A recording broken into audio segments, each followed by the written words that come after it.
Assalamualaikum warahmatullahi wabarakatuh. Bagaimana kabarnya anak solih dan solihah? Semoga kalian semua selalu sehat dan dalam lindungan Allah ya. Sebelum memulai kegiatan pembelajaran hari ini, dipastikan kalian selalu berdoa kepada Allah dan sudah melaksanakan sholat duha dan murojaah ya anak solih. Nah, semangat pembelajaran untuk hari ini. Pembelajaran hari ini, Ibu akan membahas mengenai tematik A, subtema 2, pembelajaran IPA. Disimak ya video pembelajarannya. Materi hari ini kita akan membahas mengenai perkembangbiakan hewan. Ada berapa perkembangbiakan hewan anak solih? Iya, betul. Perkembangbiakan hewan itu ada dua cara. Yang pertama, perkembangbiakan secara generatif dan perkembangbiakan secara vegetatif.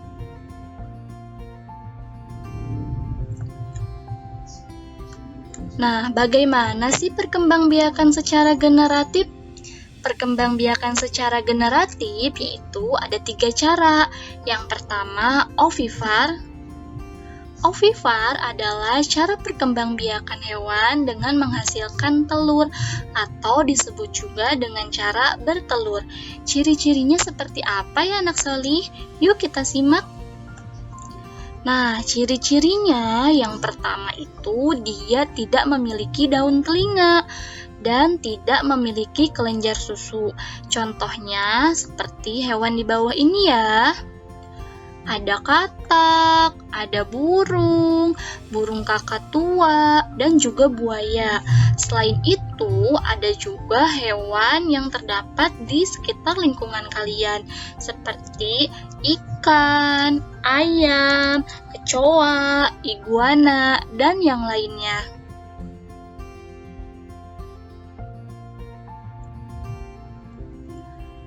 Nah, selanjutnya yaitu perkembangbiakan secara vivivar. Vivivar adalah cara perkembangbiakan hewan dengan cara melahirkan atau disebut juga dengan mamalia. Nah, ciri-cirinya itu dia memiliki daun telinga dan beranak. Nah, kalau ovivar tidak memiliki, nah jika vivivar memiliki, dipahami ya solih? Contoh hewannya seperti apa ya? Nah, contoh hewannya ada gajah, ada harimau, dan singa. Selain itu, ada juga loh contoh hewan yang terdapat di lingkungan rumah kalian. Contohnya seperti kelinci, kucing, rusa, kuda, dan yang lainnya.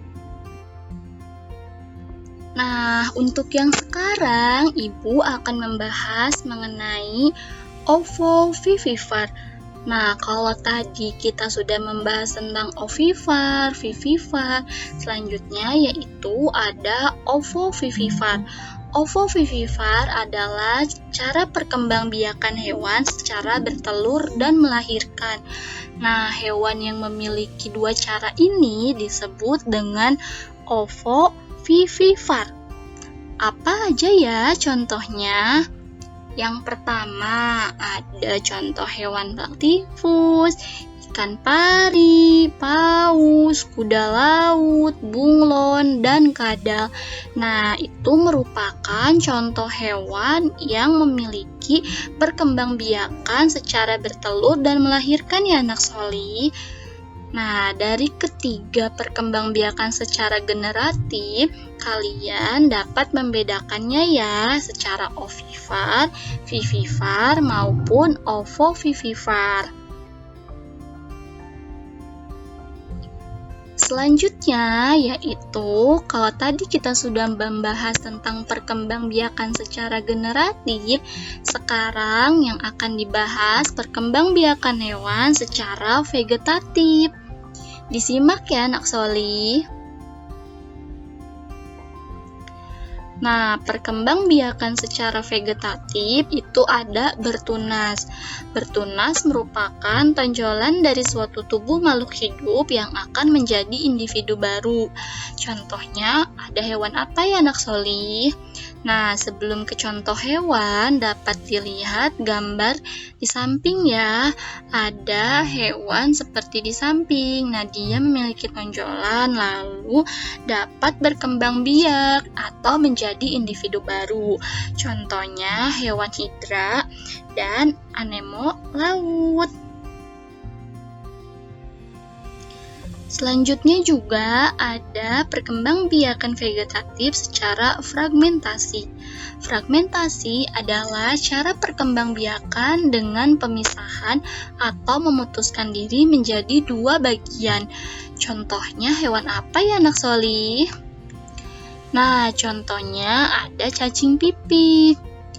Seperti pada gambar di samping ya, anak solih, dia itu berkembang biak dengan cara memutuskan bagian dirinya, lalu menjadilah dua bagian. Selanjutnya yaitu ada perkembangbiakan secara membelah diri, yaitu cara perkembangbiakan dengan membelah diri atau menggandakan dirinya. Contohnya ada amuba, seperti gambar di samping ya Soli, dia dapat membelah dirinya lalu menggandakan dengan individu baru. Nah, selanjutnya yaitu ada perkembangbiakan secara partenogenesis. Partenogenesis ini yaitu perkembangbiakan hewan tanpa melalui proses perembuahan. Nah, partenogenesis ini terjadi dalam kondisi-kondisi tertentu ya anak soli.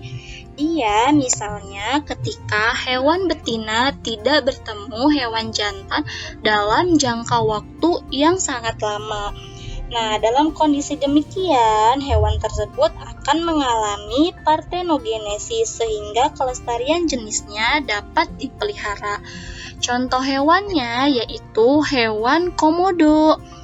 Nah, dapat kalian pahami ya anak soli bahwa perkembangbiakan secara vegetatif ada 4. Yang pertama yaitu bertunas, fragmentasi, membelah diri, dan yang terakhir adalah partenogenesis.